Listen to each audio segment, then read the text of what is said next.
5. So good afternoon, everyone. Thank you all for joining us and welcome to this British Institute for Libyan and Northern African Studies Roundtable event celebrating the recent publication of the book Tripolitania in the Roman Empire and Beyond. We are very pleased today to have a few of the authors from the book, as well as the editor of the book, to discuss some of the themes and to talk generally about Tripolitania and where we see the future of studies in the region going. So just to give everyone a quick idea of the format before we get started for the event today, we're going to start with a short introduction from Niccolò Mugnai. And then we are very pleased to have 3 authors from the book, Sergio Ayosa, Florian Schimmer, and Isabella Welsby-Sjöström, each to give us a short talk. If you have questions for the speakers, please type them into the Q&A box that you will find at the bottom of the Zoom screen, and we will read them out for the speakers to respond to and have some discussion at the end of the event after all the speakers have had a chance to present. So to dive right in, to start us off with an introduction, we have Niccolò Mugnai, who of course is the editor of this volume, and who of course many of you will be familiar with as my predecessor in the role of assistant director of BILNIS until last year. Niccolò is currently assistant professor at the Institute of Classical Archaeology at the University of Tübingen. He held postdoctoral fellowships at the University of Oxford, the British School at Rome, and also at the University of Leicester, where he completed his doctorate in 2016. His principal research interests encompass the archaeology and history of North Africa, from Libya to Morocco, Greco-Roman architecture and urbanism, as well as the material culture of the ancient Mediterranean. And so I hand it over to you, Niccolò. Thank you very much, Nicole, for the kind introduction. Thank you also to the other speakers who are with us today to share their research and work on Tripolitania. Thanks to all of you who were able to participate in this roundtable, and finally, many thanks to BILNIS for hosting this webinar. My introduction will be very brief.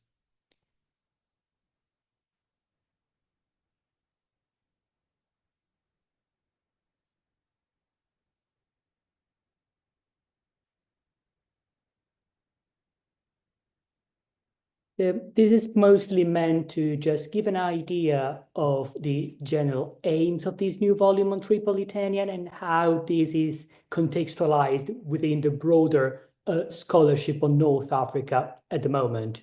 Tripolitania in the Roman Empire and Beyond, Current Work and New Directions is the title of this roundtable, precisely because we would really like to focus on what is going on at the moment and future potential research that can be done in the region.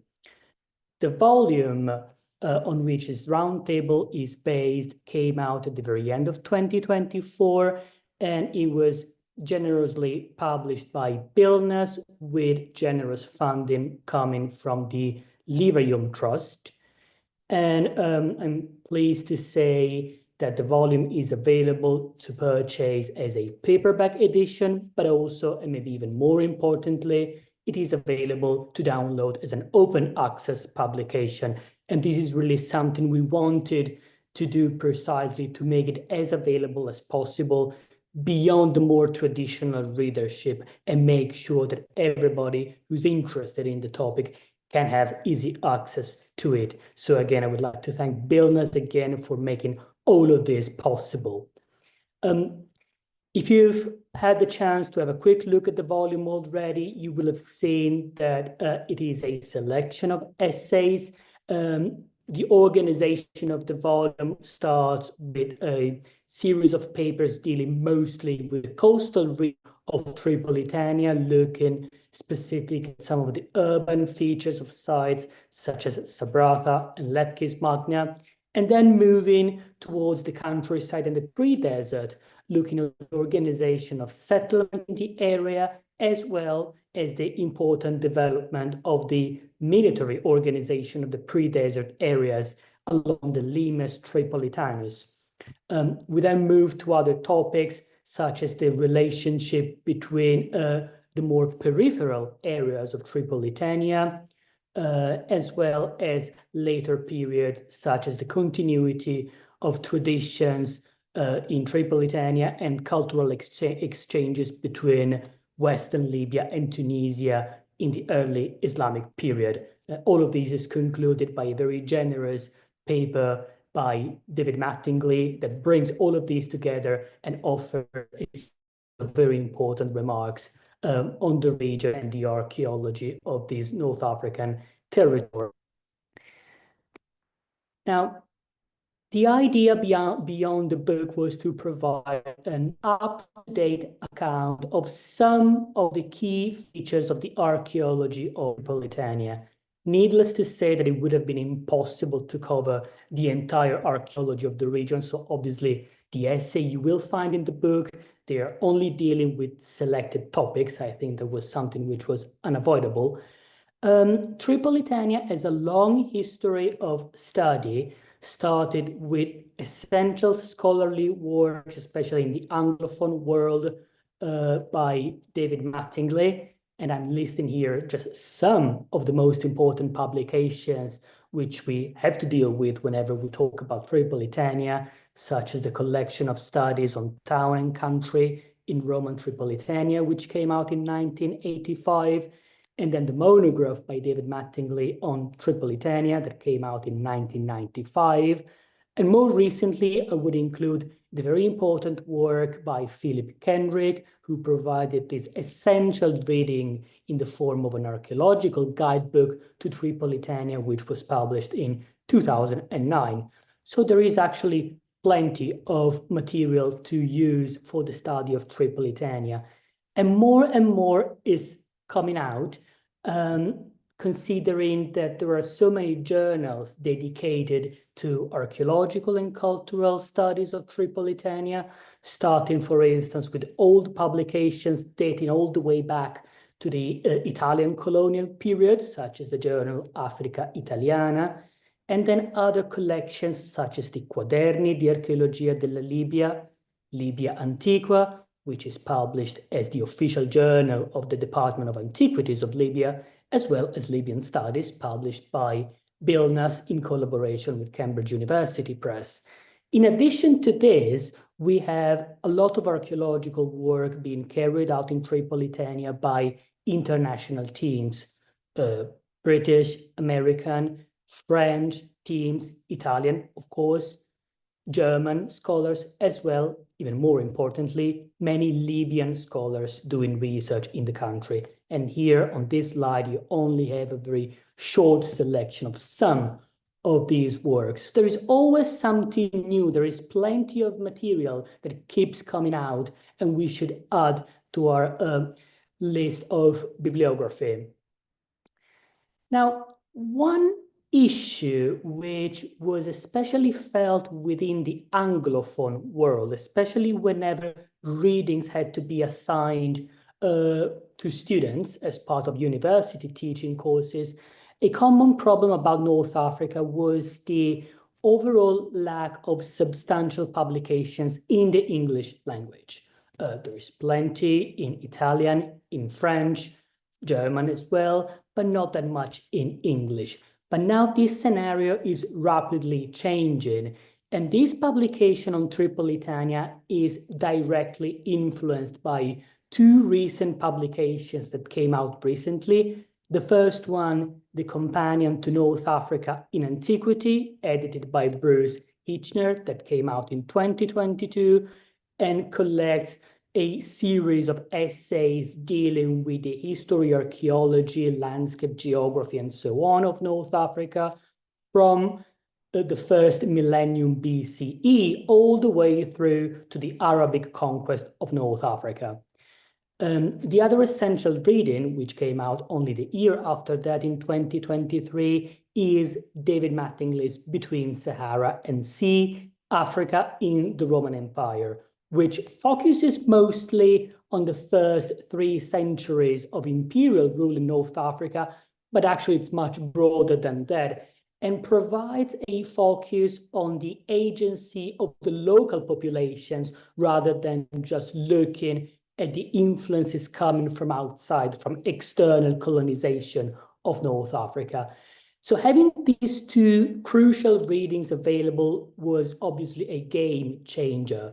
And I thought the time was right to start providing a series of more region-focused studies that could complement these resources, and hence the reason why it was decided to create this collection of essays on Tripolitania. And hopefully, this is only the first step of a much larger publication project, which hopefully can include other regions of North Africa, from Cyrenaica to modern countries such as Tunisia, Algeria, as well as Morocco. There is plenty of material that can be added to that. Now, the title of this volume, Tripolitania in the Roman Empire and Beyond, essentially has a double meaning. In the Roman Empire, of course, refers to the time frame under consideration, and you will see that most of the essays engage with a period ranging from the 1st century BC, the very start of imperial rule in Tripolitania, through to the late 3rd, 4th century AD. But actually, many of the essays also engage with earlier as well as later periods, precisely because of the idea of looking at how things changed through time and how connections could be made in different periods of time. The second meaning, especially the beyond, is because while the main focus of the volume is, of course, on Tripolitania, and I would say more specifically on the sector of Tripolitania that corresponds to Western Libya, modern Western Libya, various essays and various authors of the book also engage with other regions. And it's very important that we keep this in mind, the importance of contextualizing regional studies on Tripolitania within a broader framework, looking at the other regions of North Africa, as well as those territories which were outside the formal borders, the formal control of the Roman Empire. So it's very important, I think, that we keep in mind these two connotations of the volume. And I'm pretty sure that the other co-authors here will highlight some of these aspects in their presentations. And of course, this is also something that we can discuss at the end as part of the general discussion. So I think I'm done. That's all with regard to my introduction. I can stop sharing my screen. Okay, thank you. Thank you very much, Nicolo, for that very useful introduction and context for our next speakers and for the discussion that we're hoping to have today. So our next speaker will be from Sergio Ayosa, who is Assistant Professor of Classical Archaeology at the University of Palermo.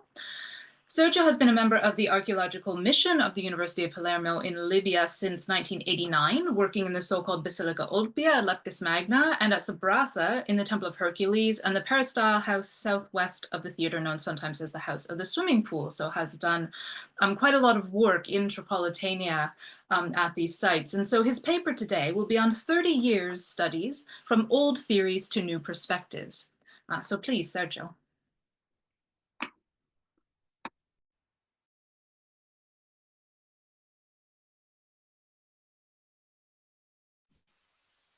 Does it work?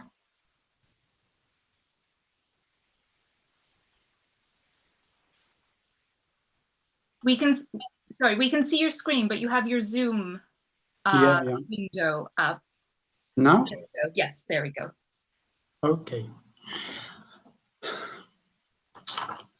So, first I would like to thank Nicolo, Mugnai and Bernas for having involved me in this project.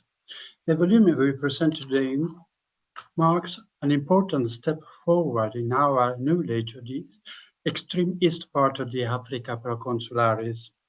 The three towns from which the name of the region derives are more clearly included into a network of minor settlements and roads. The new surveys are providing a further element for a detailed reconstruction of the route from Ghadames to Sabratha, through the Jebel Nefusa. This will grant a better understanding of the role of the town in managing the traffic from the oasis to the coast, not only based on the literary sources or the historical cartography. It came back to mind the old debate about a second Sabrata located along the caravan route, as the Viscount of Malthusiers proposed. But what is utterly important is the complexity of the urban, religious, funerary, rural, military, cultural, and social landscape emerging from the new researches presented in this volume.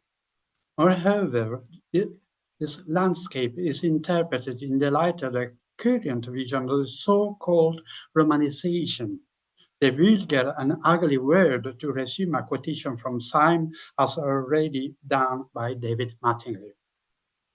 The aim of the mission of the University of Palermo was to work on some of the unpublished archaeological excavations of the past. In my contribution on Sabrata, I addressed some of the topics that challenged me since the first time I visited the town about 30 years ago. One of them concerned the Semitic name of the town. We read that Sabrat means grain market. However, some sites listed in the Pseudo-Silite Periplus derive their name from the shape of the place, as Jerba means the island in the shape of brain. For other localities, the name derives from a particular product on which the town's wealth was based. For example, Archaea is related to fish salting or fermentation. Equally, for Sabrata, I proposed to see in the Greek name Aprotonon not just the transcription of the local name, rather the reference to a resource as the Artemisia abrotonum, the wormwood, a plant used to give a special flavor to the wine. Pliny the Elder, who names Abrotonum, a city of the Syrtis Minor, different from the coastal Sabrata, speaks about the medical properties of the plant. The abrotonum was considered an effective antidote against a snake's poison, used in some rituals by the only population immune to snake bites, the Psylloi, the inhabitants of the Psyllicos colpos, namely the Great Syrtis. Also, the goddess granted the protection against the snakes, and a statuette reproducing the goddess strangling two snakes was found near the mausoleum B, where the god occurs again in one of the three metopes. A few meters away, the basement of the mausoleum A, equally triangular in shape. Their resemblance to those in Gerba and Siga in the Numidian kingdom has been already noticed. The assumption of their dependence on the model of Sabrata is based on the belief that an Alexandrian stylistic influence on the town continued to operate toward the west, not until Gerba, but also in the core of the Numidian territory. I have suggested that the mausoleum of Sabrata belonged to a period of the full Numidian control over the town could have been the tombs of high represented Numidian elite. Some of them could have managed the traffic of the abrotonum. A special variety of this plant was cultivated also in Cyrenaica, where the commerce of the precious silphium was controlled by the king himself. The central sector of the town is unexplored, but it is given for sure that the oldest traces of the first contact between the Phoenicians, better to say Carthaginians, and the Libyan are those recovered in the Regio Secunda, where the Roman layout would repeat that of the Punic Emporium. The change from a northwest to west disposition to an almost perfect orientation to the north would have reflected the influence of the Alexandrian urbanism. If so, the agora should have been a multiple of a modular block of houses. Rather, the trenches under the former levels reveal a number of buildings, mostly private, respecting the oldest orientation, not the Hellenistic one, and covering more than the half of the whole surface. The remaining space would have been a little marketplace, separated from the sea by the arms of the Reggio Secunda. Moreover, it lies almost 5 meters above the sea level. The investigation at the Temple of Serapis revealed part of an Hellenistic building of indisputable high quality. Its presumed horizontal development, as well as the accuracy of its masonry, the good level of the wall painting, suggested a public function. This needs to be strongly confirmed. To the north, a large house and the Basilica of Justinian cover a surface that could have been a marketplace, more conveniently located next to the sea. The idea that the Roman Forum replaced the Punic market conditioned the interpretation of some jars featured in the sand along a line lately reached by the front of the Capitolium, together with a number of Punic torpedo amphorae covered with a stone slabs and intentionally put inside a pit on the Forum south side.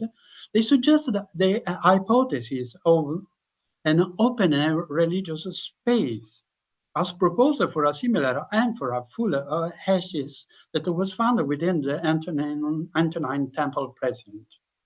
The new orientation imposed by the Forum would have been continued toward the south according to an unidirectional model of urban growth.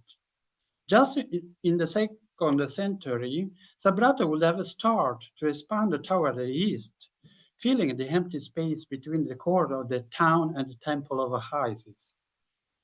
The construction of the theater would have been the last great architectural enterprise of the imperial period. The overall regional road between Alexandria and Carthage is attested by the late itineraria and by high number of milestones, Caracalla and so others. Less certain is its continuous deviation in order to pass from the very center of all the coastal settlement.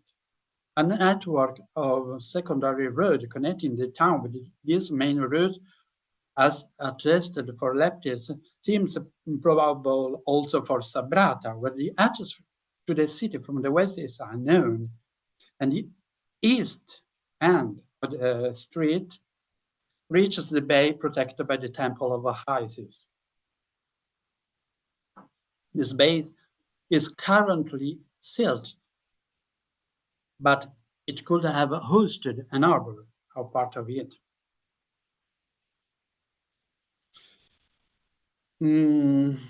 Or a small anchorage, as the Roman Stadiasmus records for Sabrata, that as left is recorded as a city without any port, but just small anchorage.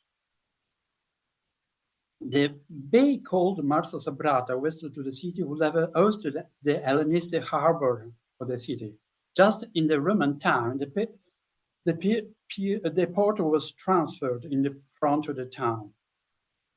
One should ask if the traces of permanent structures were commensurate with the volume of the traffic in our town that had a statio, an office of naviculari at Ostia. The functionality of the port in terms of extension and water depth needs to be verified by seabed coring in the stretch of water between the breakwaters and the coast. The theater baths, the houses with the peristyle and the house of the swimming pool, as well as the Oceanus bath, the Severan monument, the Temple of Hercules with the unexcavated area in front of it. All these spots reveal traces of previous occupation that could date back to the 1st century. The level both of the street and the building have been raised not less than 1 meter, if not more. The hypothesis of a simultaneous city extension toward the south and the east fits well with the Flavian chronology for the theater first phase. I just mentioned the design consistency between the cavea and the porticos behind the scene building. The barrel vaults made of concrete, blocks, without the use of concrete, an old-fashioned technique. Also, the amphitheater would be included among the Flavian monuments of Sabrata, built or renewed after an earthquake or the end of the Julio-Claudian period. In the second half of the 2nd century, the scene building was completely refurbished according to the marble style, as the different series of prickly acanthus leaves capitals showed. These new fashion capitals attributed to the Severan period are already employed for the columns of the Temple of Hercules porticos, dedicated in 186 Common Era. Also, some architectural elements of the temple indirectly support a chronology of the scene building to this period as the work of the same workshop. The theatre pulpitum presents 7 alternating recesses, 4 rectangular and 3 semicircular. The central hemicycle, larger than the other, hosts a meta-historical scene, an imperial sacrifice in presence of the personification of Roman Sabrata among planetary gods. They wear military dress, a common feature for Oriental deities.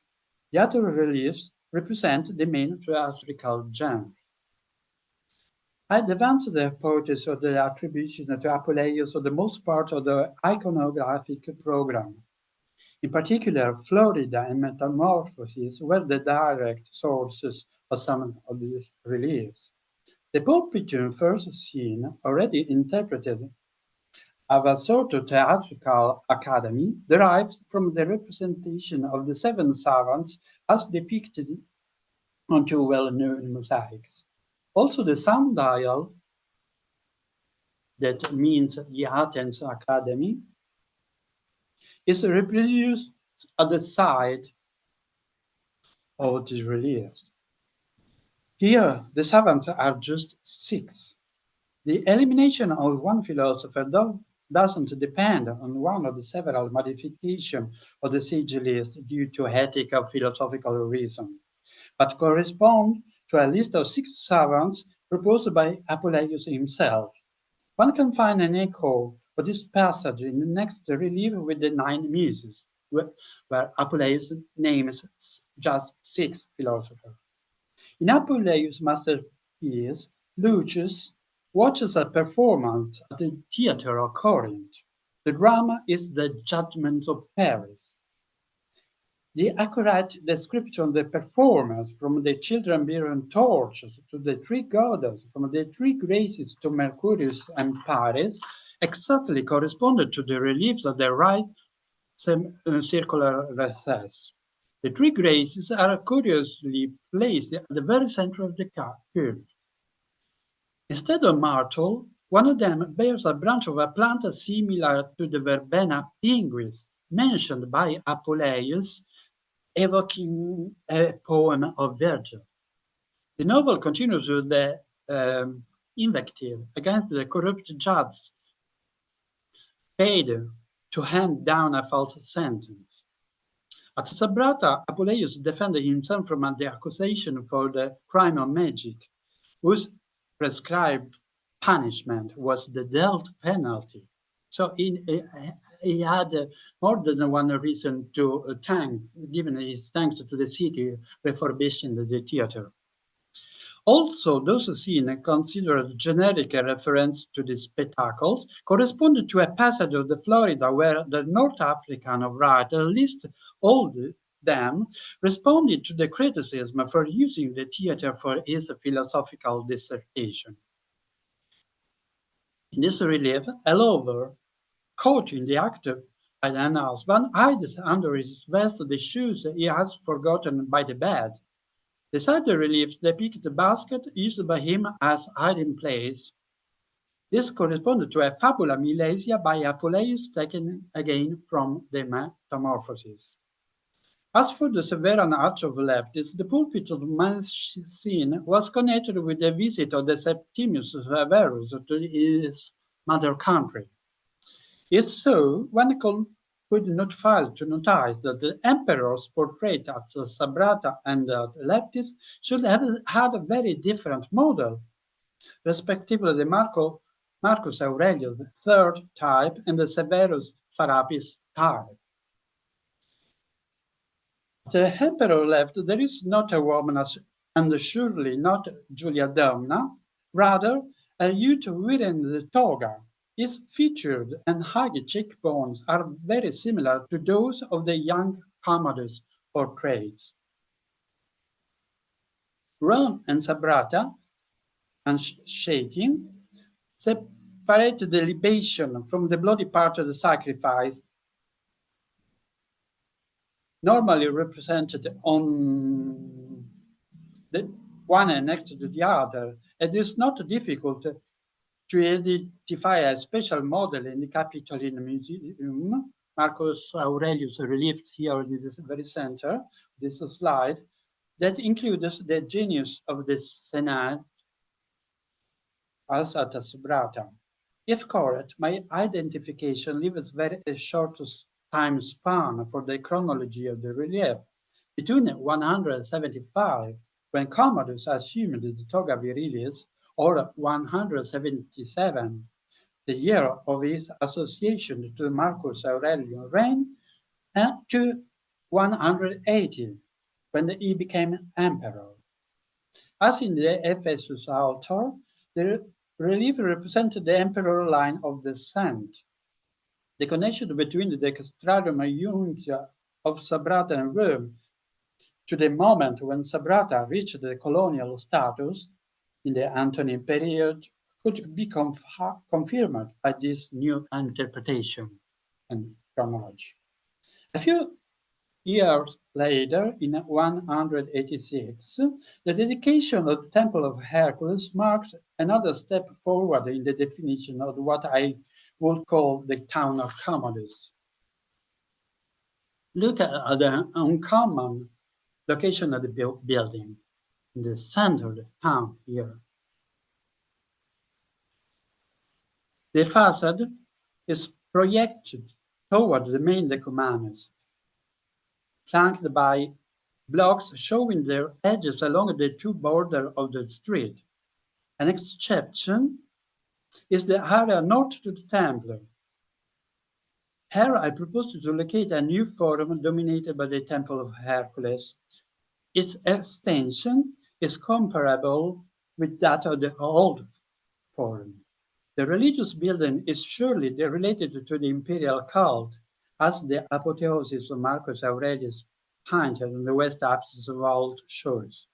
We cannot say if the statue of Hercules, which was found in the temple, portrayed Commodus himself, since a connection with the cult toward Commodus and Crispina could concern also the South Forum temple. The location of the Severan monument seemed to inhibit the east-west transit, promoting the route leading to this new public space. It is not a case that, according with Philip Kenrick, the inscription occupied the side of the monument facing the theater. Along the same street are located the only two known peristyle houses of the whole town. The house of the swimming pool is the greatest peristyle house of the whole Tripolitania, but we don't know almost anything about the houses of Leptis.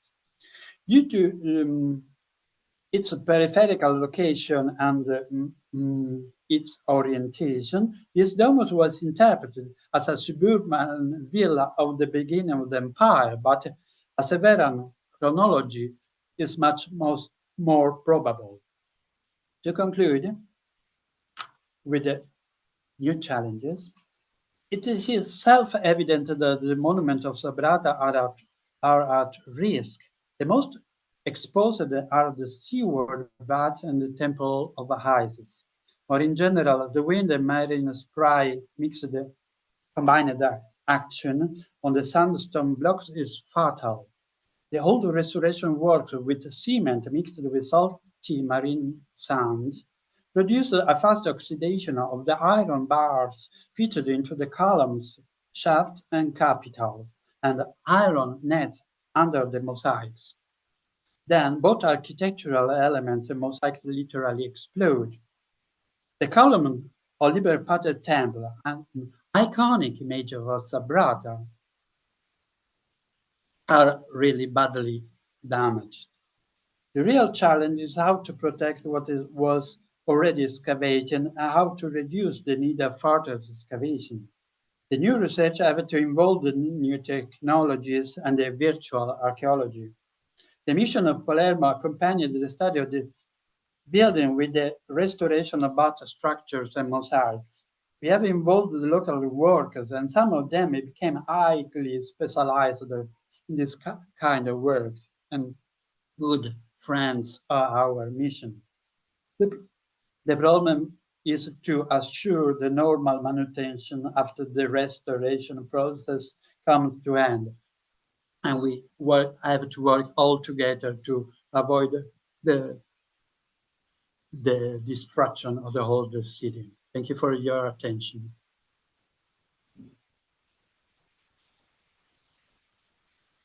I'm sorry for my bad English. Oh, no, that was wonderful. Thank you very much, Sergio. That was a really, really interesting talk about sort of these endlessly fascinating urban sites that, just continue to give us such interesting information. Okay, so our second speaker today will be Florian Schimmer. Florian has been a permanent researcher at the Leibniz Zentrum für Archäologie in Mainz since 2016, before which he held posts at the Austrian Archaeological Institute in Vienna and the Universitat Autónoma de Barcelona in Spain, and also at Ludwig Maximilians University in Munich. Florian's research looks at the provinces of the Roman Empire, particularly in the Northwest and in North Africa, and especially at frontiers and material studies, including ceramics and military equipment. And today he's going to tell us about food supply on the Limes Tripolitanus. So please, Florian.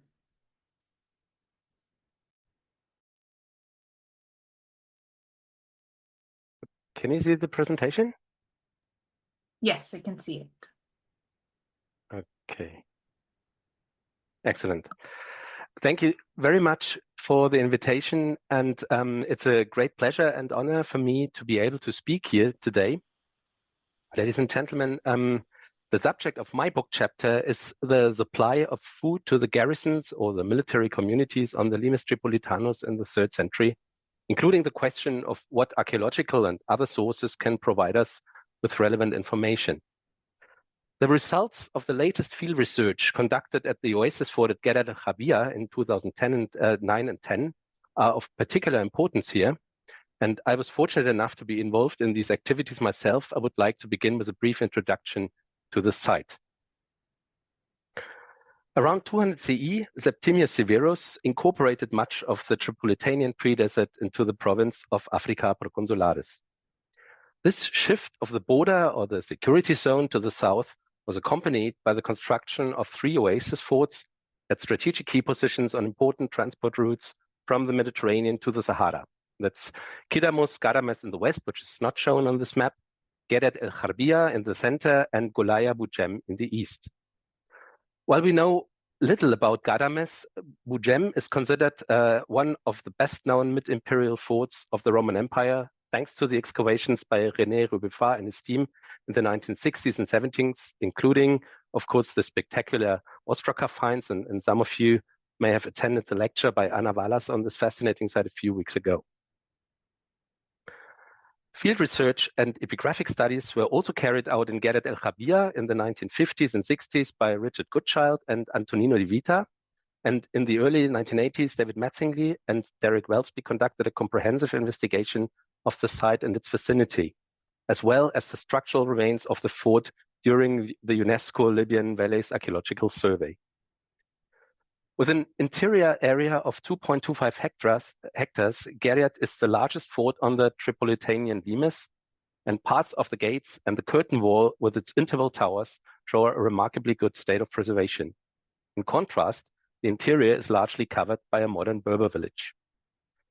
According to a building inscription, the fort was built between 199 and autumn 201 CE, and just as in Bugem and Garames, the fort housed a vexillatio of the Legio Tertia Augusta until it was expanded in 238, and after this, we have probably an auxiliary unit, a vexillatio cohortis. In 2009, a 2-year interdisciplinary field project was launched by the University of Munich under the direction of Michael Mackensen and in cooperation with the Libyan Department of Archaeology in Tripoli to further explore this military site and its environment. All results were finally published in 2 volumes in 2021 and 2024. They shed new light not only on the site of Geriat itself, but also on the Limes Tripolitanus and its history in general. Both excavations and geophysical prospections concentrated on the fort and its vicinity, but excluded the civil settlement at the southwestern and western foot of the fort's plateau. Maybe one of the most spectacular discoveries was a dedicatory inscription to Julia Mamea, the mother of Alexander Severus, on a large database, which was reused in a secondary blocking of the Porta Pretoria. This inscription is the first evidence recording the ancient name of Geriat, even though we have only, unfortunately, the first 3 letters, MYD. The excavations have contributed to a much better understanding of the fort and its development. Broadly speaking, maybe one could say that the results were quite surprising in both a negative and a positive sense. On the one hand, much less of the fort's interior buildings and structures had been preserved than we had hoped. On the other hand, it turned out that the site was not only occupied in the 3rd century, 2 completely unexpected late antique occupation periods from the late 4th to the mid 6th century were also identified. According to the numismatic evidence, the Severian fort was abandoned by 275, 280, according to Mackensen, so probably a bit later than Golaya Bugem.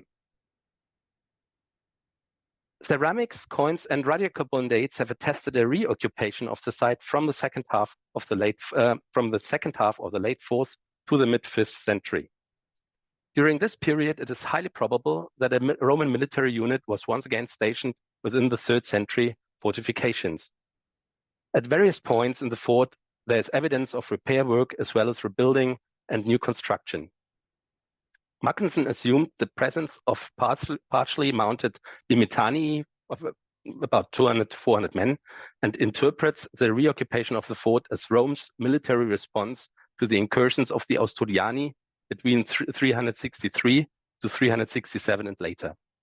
He also argued that the late Roman fort is probably to be identified with the Castra Madensia mentioned in the Notitia Dignitatum, where the Milites Munifices are named as the garrison.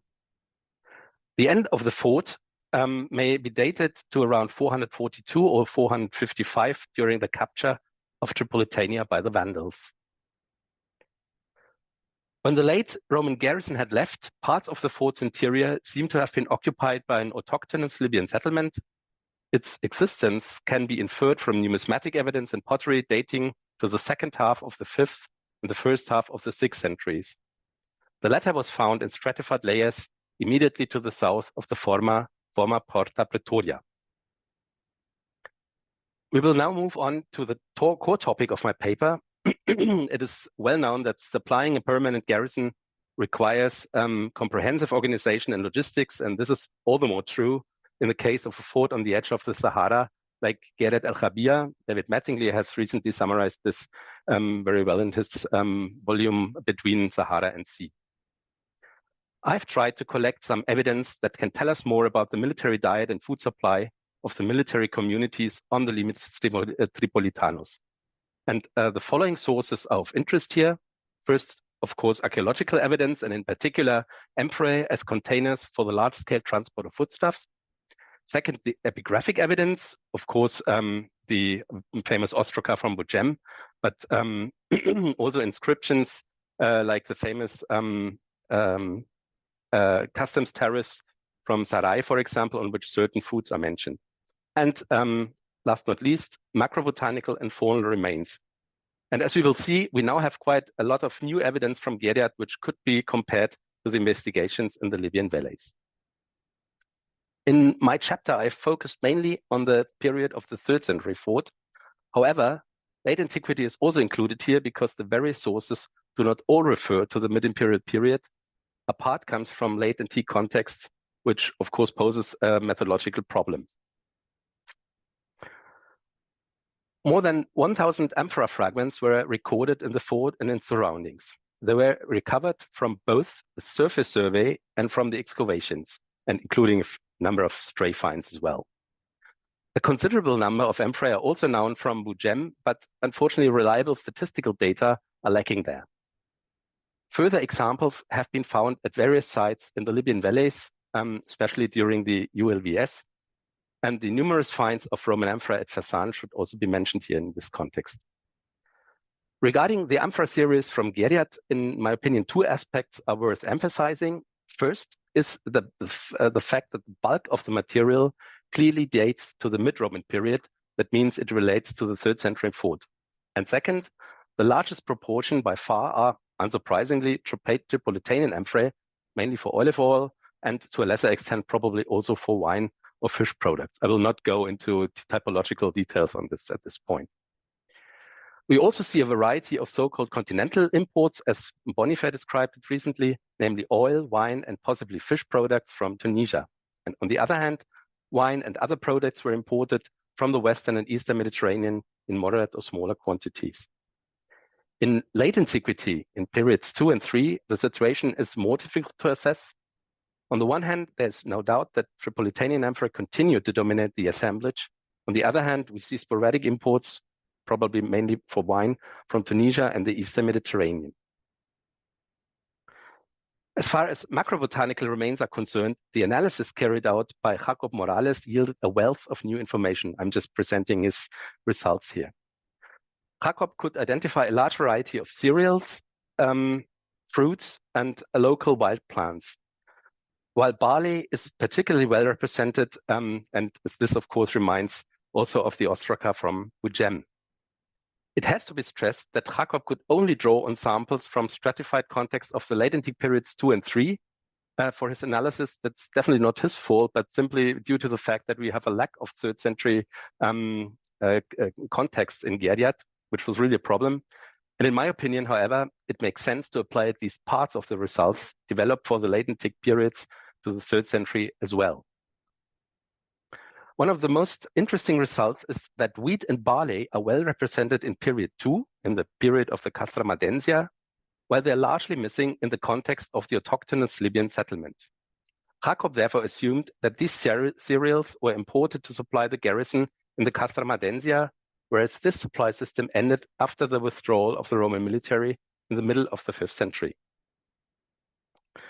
What about the faunal evidence? While we have only scarce information from Bugem, Nadia Pöllat analyzed a large amount of animal remains in Geriat and compared them to the evidence from the Libyan valleys and other sites in North Africa and Egypt. This study was not yet available when I finished writing my book chapter, but I will summarize a few results here because they're really, I think, quite interesting. Once again, all the samples come from late antique contexts, but this time exclusively from period 2, the Castra Madensia period. Nevertheless, they provided pivotal insights into the exploitation of animals during this period.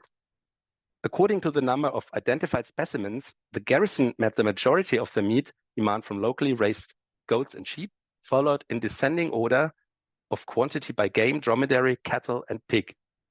Compared to contemporaneous sites in other regions of North Africa, a few aspects are remarkable here. First, the high percentage of game is extraordinary.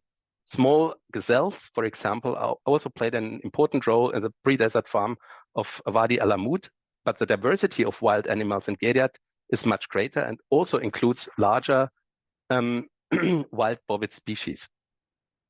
Since hunting the latter required special technical effort and a great deal of time, Nadia suggested that this was necessary to ensure the garrison's meat supply, at least in late antiquity, maybe less likely in the 3rd century. In her opinion, this could also explain the consumption of meat from adult dromedaries, which may have previously been used as working animals. Of particular note is also the evidence of pork. This is considered an essential characteristic of Roman dietary habits, as pigs were not suitable for breeding in a desert-like climate. The fact that pork was nevertheless available in small quantities in Geret el-Khabir suggests pig breeding, at least to a limited degree, probably in the area of the oasis. And maybe the most spectacular discovery is the vertebra of a shark, which, according to a cut mark, served as food and attests the consumption of marine fish, salted or pickled probably, in the Castra Madensia. However, this should not be seen as a completely isolated phenomenon. As Victoria summarized a few years ago, there's sporadic evidence of shellfish and seafood from other sites in the pre-desert, including Bujem and Girsa. I will skip the point of the epigraphic evidence here. In short, unfortunately, our hope or our dream of finding the equivalent of Bujem's ostraka archive in Geriat has not become true. I hope it's still there and we will find it someday, or someone else. Nevertheless, 8 ostraka from late antique context were recovered and studied by Sabine Ziegler. They are written in Latin italic characters in an hitherto unknown Southern Punic redialect that is difficult to translate, but also partly in Latin. Unlike the ostraka from Bujem, these pieces are very difficult to read. Okay, the other ones are as well, but these ones provided little information about the everyday life in Geret el-Khabir. In order to summarize the results, I've tried here to map the regions of origin of the foodstuffs recorded in Geret el-Khabir. Please note that this is a very simplified compilation that covers both the mid-imperial and the late antique periods. Nonetheless, I think a few general observations can be made. First, the garrison obtained the staple food mainly from local sources and from the region. Both olive oil and cereals were probably supplied from the Tripolitanian hinterland and from the pre-desert. And it is possible that also a certain amount of grain, wheat in particular, was also delivered from the coast. On the other hand, a part of the fruits, such as dates, figs, grapes, olives, and so on, also grain probably, are likely to have been grown locally in the oasis. The demand for meat was primarily met by local husbandry of caprines, but at least in late antiquity, there also seems to have been a need to hunt wild bovets in the pre-desert. Marine fish and pork can be regarded as luxury goods, maybe reserved for the higher ranks of the military garrison. On the other hand, salsamenta and garum formed part of the basic supply of the Roman army and were presumably shipped in amphorae from the Tripolitanian coast, even though one has to concede that it is difficult to estimate their quantity. Wine, on the other hand, seems to have reached Geret el-Khabir, at least in part via long-distance trade from the Mediterranean. In the 3rd century, Sicily and probably Mauritania played a particularly important role in this process, and moreover, Tunisia and the Aegean and Asia Minor can be identified here as areas of origin. Of course, it is important to remember that we only record a certain proportion of the total food available to the military community. And it is well known that many goods are not visible in the archaeological record.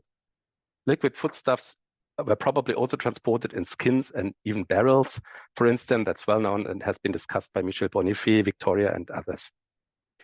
The withdrawal of the military unit in the middle of the 5th century apparently marked a turning point and led to a collapse of the Roman supply networks, especially with regard to cereals. Little can be said about the diet of the inhabitants of the autochthonous settlement that normally they continued to use the plants from the area in particular. However, the data suggests that trade connections in general remained operational even during this late phase to a certain degree. Now, finally, a few very brief and general thoughts on the prospects this could open up for future research on food supply and trade in the pre-desert region and the direction this research could take. One field that still has great potential, in my opinion, is of course the study of finds in a wider context, and pottery in particular. A first central and obvious point is the need for further detailed studies at complete find assemblages from both military and civil sites, which has also been discussed by other scholars. As Michel Bonifay and Claudia Capelli and others have demonstrated, enormous advances in the ceramic typology and archaeometry during the last decades have created a range of new possibilities for dating and determining provenance.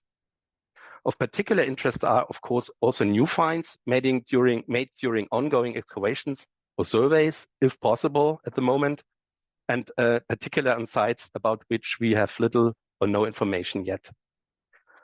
One thinks, of course, on the enormous work of Mufta Ahmed in the Jabal Tahuna, which has really presents, in my opinion, a huge step forward in this field. However, the re-examination of finds from old excavations, published or not published, using modern methods is also extremely promising. Good examples are, for example, the recent revisions of material from the pre-desert concerning finds from Girsa and the ULVS and from sites along the southern Tunisian limes by Victoria, Michel Bonifay, Claudio Capelli, and David Mattingly. I also agree with David Mattingly that more attention should be paid to the local aspects of communities in Roman times. And in concrete terms, this could apply, for example, to the local production of ceramics and other artifacts in their context. Then as a second point, of course, further archaeobotanical and faunal remains, I think, are needed and will help us very much to enlarge our base of data for better comparison in combination with good strategies. And I think as a final aspect, I think one of the key questions regarding food supply in the pre-desert region concerns the differences between the supply of the military bases on the one hand and the civil settlements, and the question of the different mechanisms that are at work here. And so I would thank you very much for your attention. Marvelous. Thank you so much, Florian, for that really interesting talk. So moving on now, then, our final speaker for this afternoon is going to be Isabella Welsby-Sjöström. So following an MLit at Newcastle University, she of course published her book, which I'm sure many people are familiar with, Tripolitania in Transition, which looked at late Roman to early Islamic settlement in the region. And she has worked at many sites in Libya, including at El Merj, Barca, alongside John Doerr, and with Hafid Walda at Lepkes Magna, of course, and has done a great deal of other work on ceramic studies, as well as surveying in northern Sudan. Isabella is, of course, well known to Bilness. She was, of course, the editor of our very own journal, Libyan Studies, between 2009 and 2015. And so her talk today is going to be on In Further Search of the Romans in the Jebel Nafusa. So please, Isabella, if you share your screen, welcome.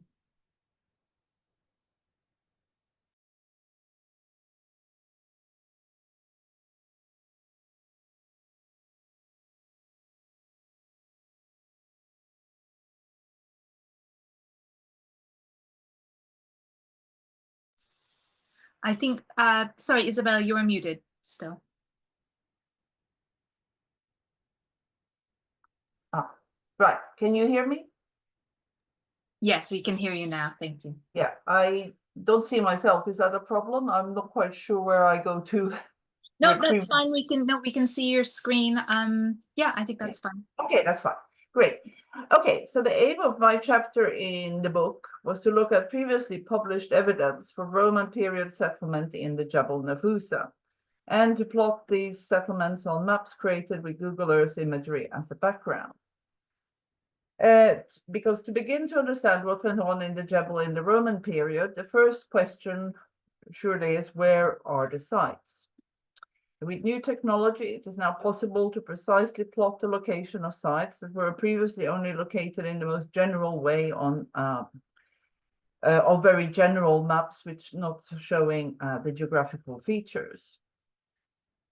There is, of course, a limit to what can be identified remotely on Google Earth, but I trolled the area and to look for Gezur, the only form of Roman construction that can be spotted with any degree of confidence on satellite imagery. For the Byzantine period, churches may also be identifiable, while for the Islamic period, the ghurfa or communal granaries can also be made out.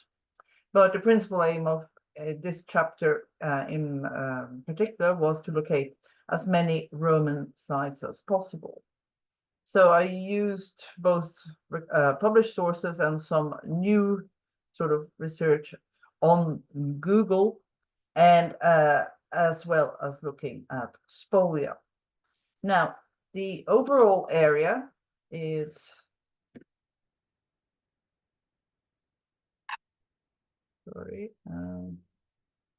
having difficulty moving. Yeah, right. So this is the area. So the Jebel Nafusa runs from southern.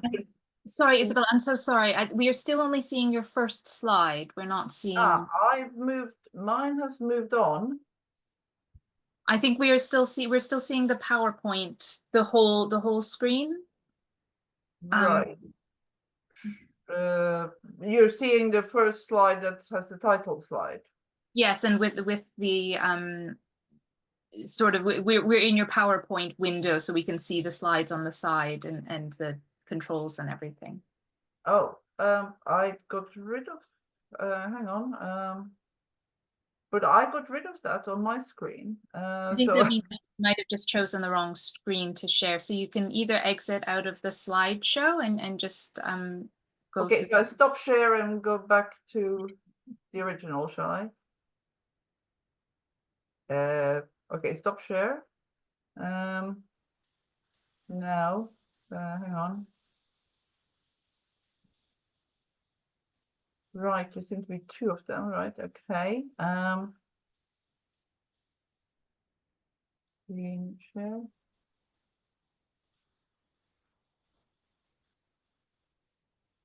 Okay, can you see that? Yes, so we can see the PowerPoint screen again. Do you want to yeah, try? Okay, let me. It seems to not. Okay, is that the full screen now? No. No. Okay. Apologize for this. Okay. Okay. Let me just try it like this.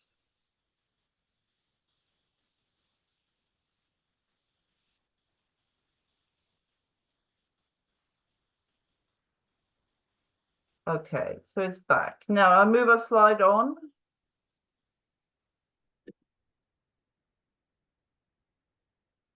No, so we are still only seeing. No, it's not working. I'm not sure. Oh, yes. If you change them that way, then we can see that. Yeah, yes. I'll change them this way. Okay, so. Okay, sorry about that. Thank you. Yes, I'm not sure where the problem lies, but okay. Okay, hopefully this will work then. Right, so Jebel Nafusa stretches from southern Tunisia in the west towards the hills of Tarhuna in the east. And and between the mountain range and the Mediterranean Sea, we have the Gafara Plain here, and south to the south, the Hamad al-Hamra, a quasi-desert-like environment. And right next. So here is the Jebel escarpment seen from the Gafara Plain. It rises to an average of about 500 meters above sea level. And it is cut by numerous bodies that run north to south. And sorry, furthermore, here we have where possible, then in these shallow wadis, you get olive trees planted, cereal crops, the occasional palm trees, and these were part of the product from these was part of the diet both in the present and in the past. Generally speaking, the terrain is once you get away from the escarpment is undulating, covered in shrubs, and making finding the actual ruins somewhat challenging. I mean, they don't stand out as well as they would in the pre-desert, for example. So the sites in the Jebel are quite modest and have been generally eclipsed entirely by the classical cities on the coast. So the most famous amongst the Roman remains in the Jebel is, I would think, the mausoleum at Enshire Sufit, here in its rather commanding location, just after restoration. This restoration was completed shortly before the revolution in 2011. And in fact, the mausoleum itself was used as a sniper's outpost and during battles back in 2011 through 12. And nearby lies the geyser of Esufit, fine ashlar masonry geyser with you can see here here is the mausoleum, so quite close to each other, and both having these commanding views of the surrounding area. This is quite close to the modern town of Yefren. So that's presumably the sort of majority of Roman remains will involve mausolea and gazur, whether of this early finer ashlar masonry or slightly rougher ones, rougher masonry. Now, in the Islamic period, as I mentioned before, Gorfa are the main monument that is known of. This is Ghazr al-Hajj, which is technically speaking not actually in the Jabal Nafusa, but very close to lies by the foothills on the Gafara plain. And there were several of these, I mean, one per village in the Jabal, up to a point in the mid-19th century when the Ottomans, taking the Tripolitania back from the Karamanli dynasty, chose to destroy most of the Gorfas to control the local population better. But some of these remains can still be seen on Google Earth. And now I will just show you a couple of other ones that still remain. The one at Kabul and at Nalut in the western part of the Jabal in Tripolitania. So these were communal granaries, and we can see here each family would have had a cubicle or a room of this more or less this size, where they would store large jars containing olive oil, sacks of grain, and apparently also querns, rotary querns by the looks of it. And each of these subcircular buildings would have had a single entrance that could be with a guard, and an entrance that could be locked and bolted for to keep the contents safe. Now, moving on to the actual sources I was looking at for this particular review of the evidence. The main one, the primary one, is Vestigia di Colonie Agricole Romane del Nafusa by Francesco Corot, and also published in 1928, so almost a century ago, and Richard Goodchild and John Wood Perkins' article from the early 50s of the Christian remains in Tripolitania, including the Jebel. For understanding more about the living conditions in the area before modern times, the work of the French geographer Jean de Poix is still extremely useful. So Francesco Corot was an officer in the Italian colonial forces with a keen interest in Roman archaeology. He recorded a number of sites, principally mausolea, and illustrated his account with sketches and occasional photographs. There is no map, however, in the volume, but he does describe the routes he took or was taken by local guides to reach each site. So, with the aid of Italian maps from the Istituto Geografico Militare, I have attempted to locate Corot's sites on Google Earth. However, as he mainly describes mausolea and very rarely something more substantial, and these are too small to identify on the available satellite imagery. Most of the locations I have given here are approximate. The sites are likely to have been robbed of their stone blocks over the intervening century, and this was a practice that was ongoing and remarked upon by Corot himself. The only one of his sites that, as far as I'm aware, has been mentioned or visited by another scholar is that of Henshir al-Awsaf, and that's mentioned by Olwen Brogan in an article from 1965.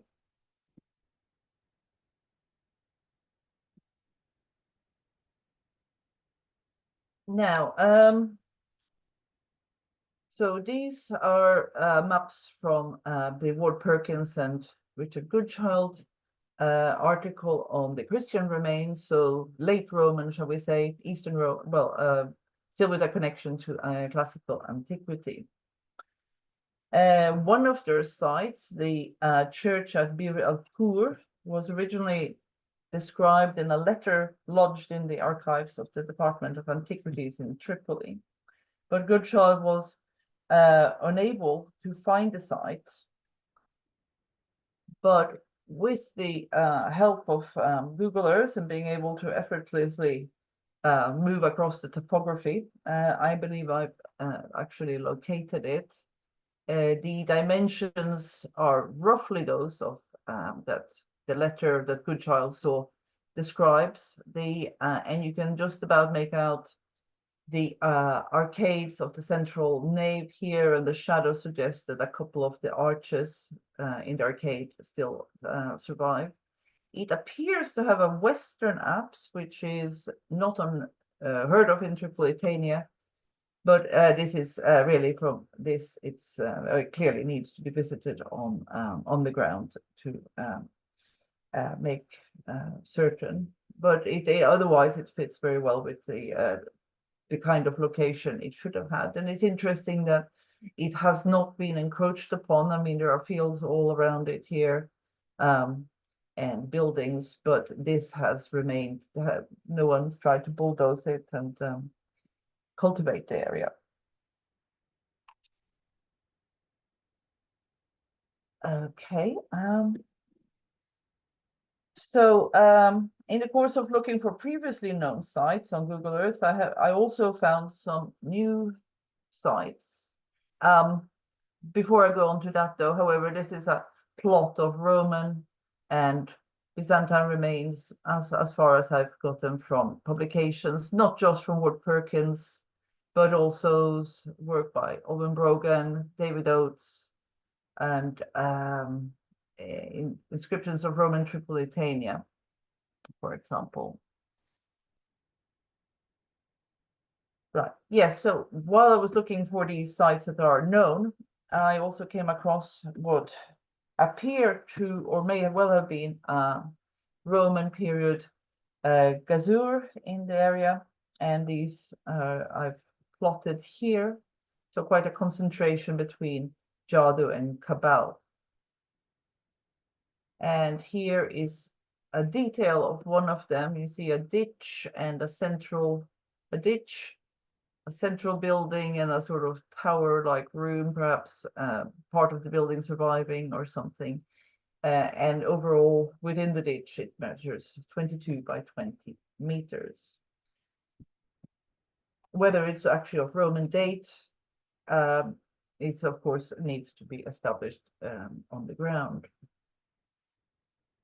Now, the other way of getting some idea of the frequency of Roman settlement in the Jebel is looking at where spolia were found. So I've plotted those.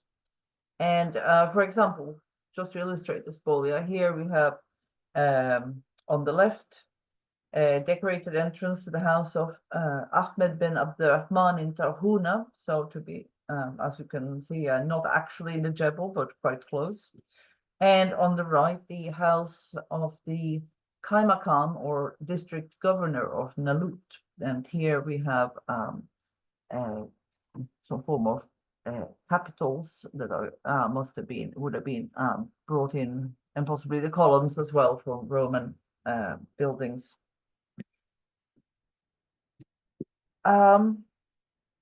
Now I've also, to find the occurrence of spolia without going there myself in for the purposes of this article, I have used work on mosques in the Jebel, such as the work of Virginie Prévost and the much earlier article by James Allen on some on the Ibadi mosques in the Jebel Nafusa, and also information from Dr. Abdullah Rahebi and some of my own observations. So it's not by no means exhaustive research, but that's where my sources are at the moment.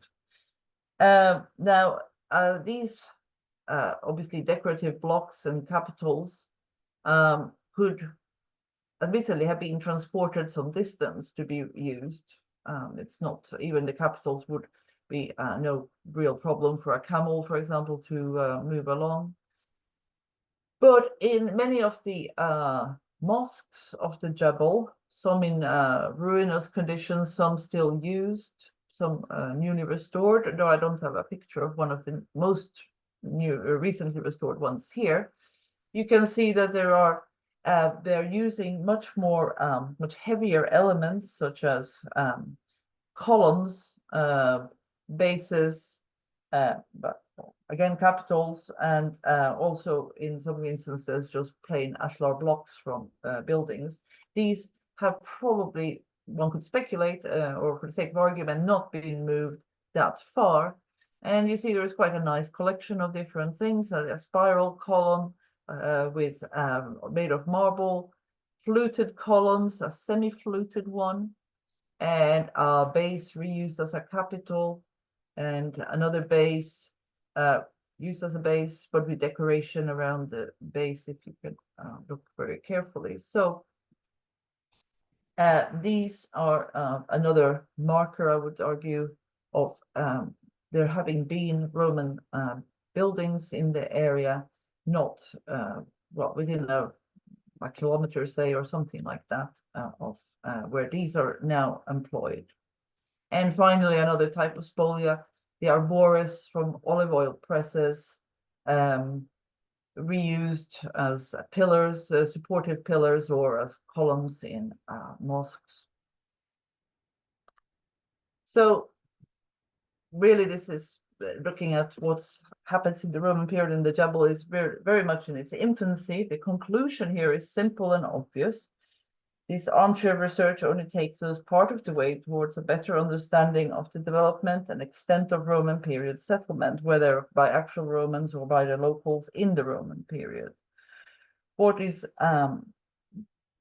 absolutely required is ground truthing, a real survey on the ground to establish the exact location of porous sites, the veracity of the possibly Roman gezur that can be found on Google Earth, and to look for traces of Roman remains in the areas around the locations where the spolia are found. And that concludes my talk, and I'd just like to thank Professor Anna Leone and Dr. Abdullah Rahebi for some help. Thank you. Thank you. Thank you very much, Isabella, for this really interesting survey of the Jebel Nafusa. It's so fascinating, and I love all the pictures of the spolia and how they've been reused. It's really amazing. And so thank you to all of our speakers, in fact, and that's been just a really wonderfully varied set of talks looking at some very different areas of Tripolitania, and so it's been really, really wonderful sort of survey of the different research that has been going on in the region, and that is obviously represented in the book that we are discussing today. So we have some time for questions and discussion. Just a reminder, so if anyone from the audience has questions, please type them into the Q&A box that you'll find at the bottom of your screen. And yes, so I mean, I guess I would just start with sort of one question to pose to all of our speakers and to Niccolò, perhaps just to bring it back to something that Nicola said at the start, and I know everyone has commented on this a little bit, but just what do people think is sort of the future of Tripolitanian studies? What are the next urgent things that we think should be sort of the priorities in this study of Tripolitania? What do you think? Or yes, any thoughts, Nicola? Well, maybe I would say by listening to the various presentations, of course, one could highlight different priorities, more research to be done on the ground, more excavation, but also something which I think everybody commented about is the preservation of the heritage in the terms of restoration and making sure that this incredible archaeological heritage is preserved for a long time. And that is really a challenging thing to do. And in that sense, I would like to thank the efforts of our Libyan colleagues who are on the ground, who go to those sites regularly, every day, having to deal with quite difficult situations in many cases. And despite all of these difficulties, doing an amazing job at preserving and conserving this heritage for generations to come. So personally, I think that would be the #1 priority here that involves a variety of archaeological sites. So not just the main archaeological sites on the coast, Lepkes, Magna, and Sabratha as typical examples, but also the incredible heritage of the countryside and the pre-desert of Tripolitania. Really, we need to make sure that heritage survives.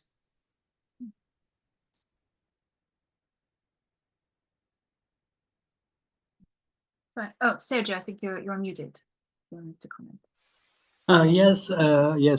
This was the sense of the final part of my intervention, Nicolo, and but not just Leptis and Sabrata. We haven't to forget Tripolis itself, since there were some modern excavation for modern construction very, very close to the Arch of Marcus Aurelius. It was a big occasion for new excavation in the very center of the Roman town to try to balance with the new knowledge of this unknown Roman city, apart from the arch itself and the temples of the Genius colony, of course.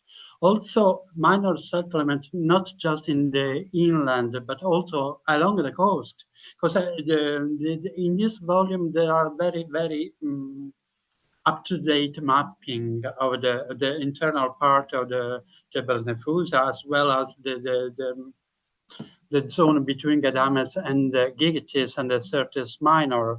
But we can add at least Abu Kamash, that is closer to the border between Tunisia and Libya, and where the necropolis, very, very close to the tombs that we have in Sabrata, was studied by Mabruk Zanati, the former director of Antiquities of Sabrata, and a PhD thesis he did here in Italy.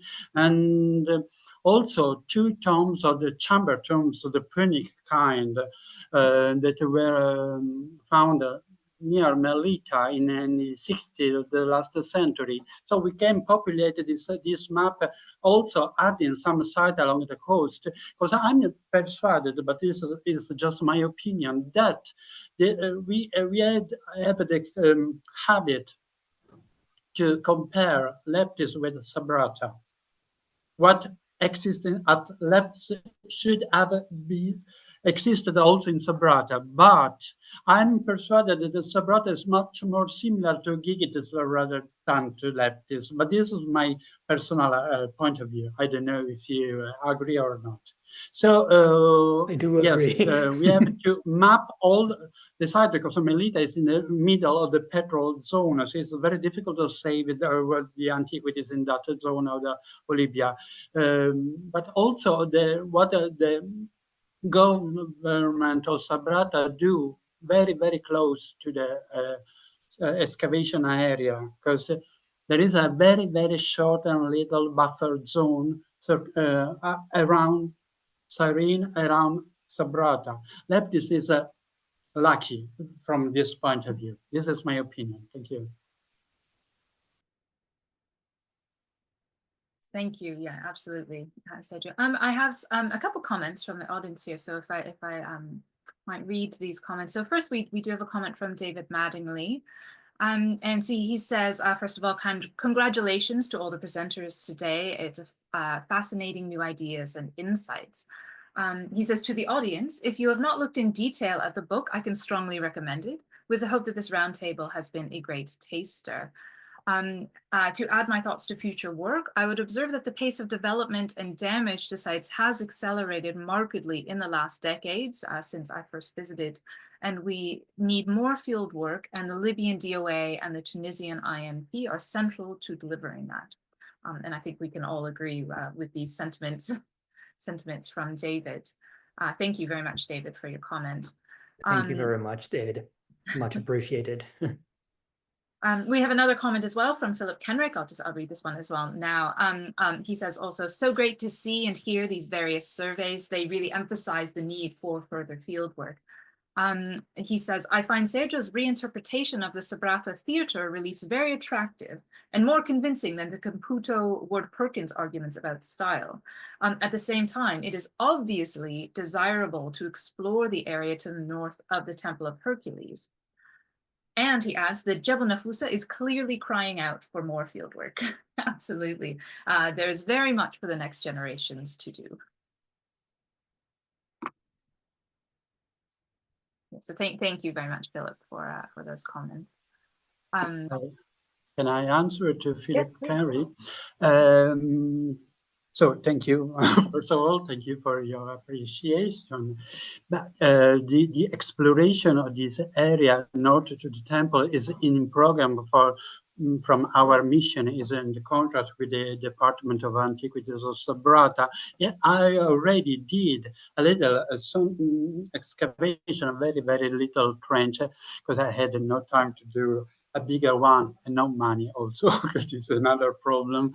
And what I found cannot state, but could confirm my hypothesis of the location of a new forum in front of the temple, because it's impressive. I did a walk in this area when it was full of plant with killed me with it. But when they cleared this area from the plant, it was really impressive to see how the dune of sand rises just very, very close to the Byzantine wall. And there is absolutely nothing in all the surface from the Cumulus Maximus until the sea. All this area is totally flat. And what I found in this excavation is sand, some 7th century tombs, very, very late, very similar to those that I have found next to the Temple of Hercules with a coin of Mauritius Tiberius. So the late tomb of the whole Sabrata before the Arab conquest. And then just structures of the 1st century AD. So nothing later. So I think we have to continue to be sure, but I think that my hypothesis could work. Thank you. And I think maybe also something which is really important alongside excavation to get a better understanding of these sites, such as Leptis Magna and Sabrata, is to carry out some extensive geophysical survey of these areas. Because of course, modern methodologies have much improved in the sense of the visibility and the kind of information they provide. And I think this is really something which would be crucial to get a better understanding of many. And I'm just talking about Leptis and Sabrata, but of course, that could easily be done at other locations as a non-invasive technique of analysis, in addition to, or sometimes to replace excavations whenever, say, funding is not available, which of course is always one of the issues we have to deal with.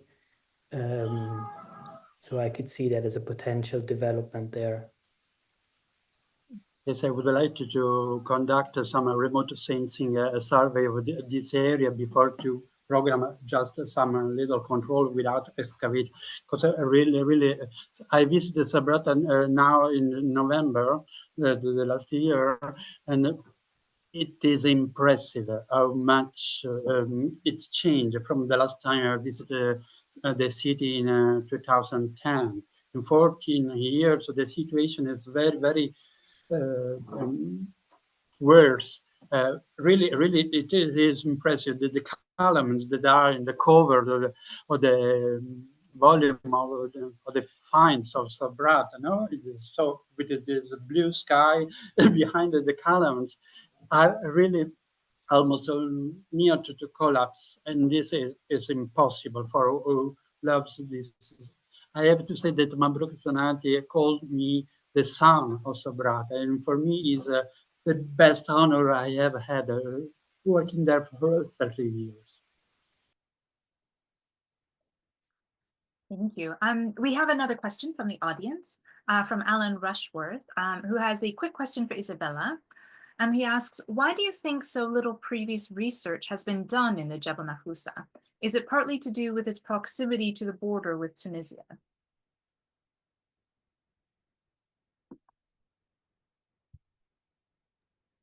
Yeah, I don't think it's so much that as the terrain is rather difficult. It's probably difficult to find accommodation to stay in. It's a very conservative area with religiously conservative, so it's probably been difficult to move into the area to do field work. I know there has been work by an Italian team who's been looking at mosques over the last decade or more, but and also I think the Roman antiquities are not well known. We've all known about Hensheva Sufit, but otherwise very little is known, and Hensheva Sufit, although very interesting, isn't a spectacular monument. So I think it's just been eclipsed by the better and more common and more easily accessible sites in the Tarhuna area and of course on the coast. So it's perhaps a blessing in a way because it doesn't draw attention to the sites for people looting antiquities or so. But at the same time, it would be useful to know where the Roman sites were and understand that period better. But yes, so it's I hope some field work will actually be possible there soon to just a survey to begin with, just so we know where things are more clearly. Thank you. Yes, I was just going to ask whether sort of you have any prospects in the immediate future of being able to go out and do some field work. I haven't actually. I've been very busy with the ceramics from Sudan, and I haven't really looked into it. But it would certainly be something that I would consider next year, perhaps. Yeah, if I can find some funding and it's safe to go. So yes, absolutely, it'd be wonderful to be able to try and locate both the sites that we have heard about or the ones that are still there to waiting to be discovered or put on a map. Thank you. Yes, well, we will look forward to, if you manage to get out and do some field work, look forward to another paper on the latest results from the Jebel Well, Nafousa. I think one of the destroyed granaries would be the next thing to look at.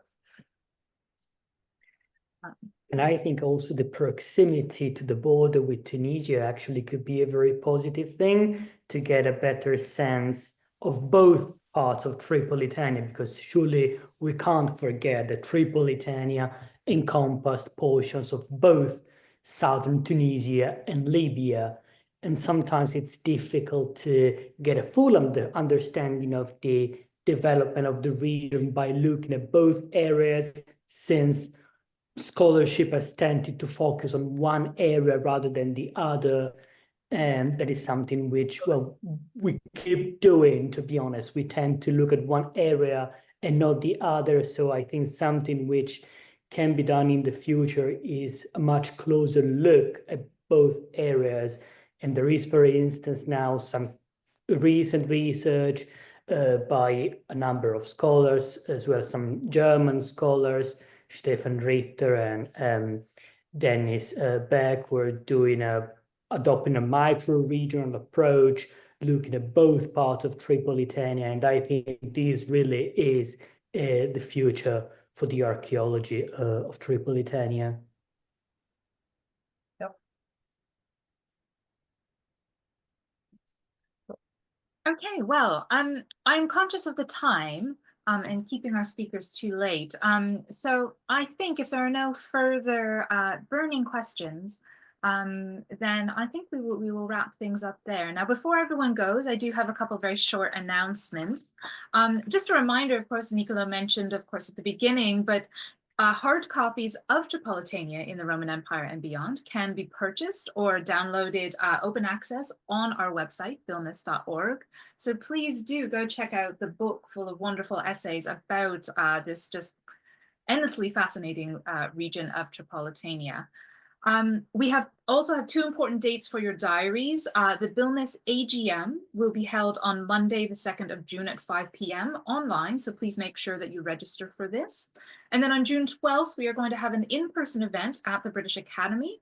This will be in the evening, and Morgan Belzik is going to be speaking about his really important work uncovering the illegal trafficking of antiquities, and is going to speak in particular about the funerary sculptures from Cyrene. Billness members should have received recently emails with details on how to sign up and register for both of these events. Otherwise, you can find out details and register on our website, again, billness.org, or follow us on social media, please, for updates and to find out all sorts of information about Billness's activities and future events. And so finally, it only remains for me to thank all of our speakers again, really very much for just such a wonderful, fascinating set of talks. And thank you all for joining us this evening. Thank you very much to you. Thank you. Thank you very much. Thank you very much. Thank you, Nicole, and my compliments for your contribution to the volume. I find it very interesting.